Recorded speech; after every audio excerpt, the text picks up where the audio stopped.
What's going on, my fellow rock and rollers? Don't forget to hit the bell notification icon to be notified every time I put out a new video on my channel. In 2006, the Red Hot Chili Peppers released their 9th studio album titled Stadium Arcadium. One of the biggest singles off the album and the Chili Peppers' career was the song Dani California, but the band soon found themselves being compared to musician Tom Petty, and it wasn't in a way that they had hoped. What happened? Stay tuned to find out. Dani California would become Red Hot Chili Peppers' third single of their career after Scar Tissue and Under the Bridge to be a top 10 hit on the Billboard Hot 100 charts. In addition to that, Dani California became the second song, with the first being REM's What's the Frequency, Kenneth, which I've also done a video on, to debut at the #1 spot on the Billboard Modern Rock charts, where it stayed there for almost 4 consecutive months. The song would also go on to win 2 Grammy Awards for Best Rock Song and Best Performance by a Duo or Group with a Vocal. And the song tells the story of a woman named Dani who would be a poor girl from the South who lived in California, had a child, while also living a fast and dangerous life and eventually dying. Dani would represent a composite of all the women frontman Anthony Kiedis had relationships with in his life. Dani first appeared in the 1999 song Californication, even though her name isn't explicitly stated, which includes the lyrics, "Teenage bride with a baby inside getting high on information." The reference is also made to her in the 2002 single By the Way as Dani the Girl. And Kiedis would reveal in an interview, "When this funky groove came up, it struck me as a perfect place to actually tell a story. It sort of revealed itself to me that it's been the same character, just kind of developing. At first, I didn't realize that I was writing about the same girl," he'd say.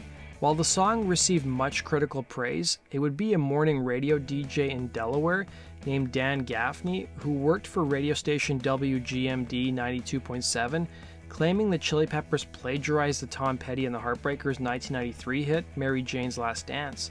They would play the song side by side and state that the chord progression, the key, and even the lyrical themes were very similar, and they would ask their audience to decide for themselves.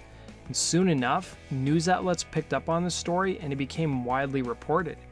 Even though the chord progressions do sound similar, they are in fact different. University of Chicago musicologist Travis Jackson would tell Rolling Stone magazine that while the chord progressions were very similar, it was a pretty standard groove in music, and it didn't necessarily mean it was evidence of plagiarism. Other people would also point to the fact that Tom Petty's song Mary Jane's Last Dance sounds eerily similar to the Jayhawks' 1992 song Waiting for the Sun.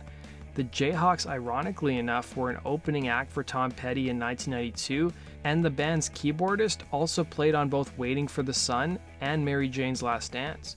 Also interesting was the fact that Rick Rubin produced both Dani California and Mary Jane's Last Dance. When the story picked up steam and started being nationally syndicated, news stories reported that the Chili Peppers could be facing a huge plagiarism lawsuit, as Tom Petty was made aware of the similarities and was apparently looking into legal ramifications. It was also interesting to mention that both bands were on the same label, Warner Records, and for the record label, Stadium Arcadium was their biggest album of the year, and if Petty were to file a legal action, it was reported that the album could have been pulled from shelves pending litigation. At the time, Tom Petty's rep, Heidi Robinson, would say in a statement, "I'm well aware of the situation. The two songs certainly do sound similar, don't they? I guess imitation is the sincerest form of flattery."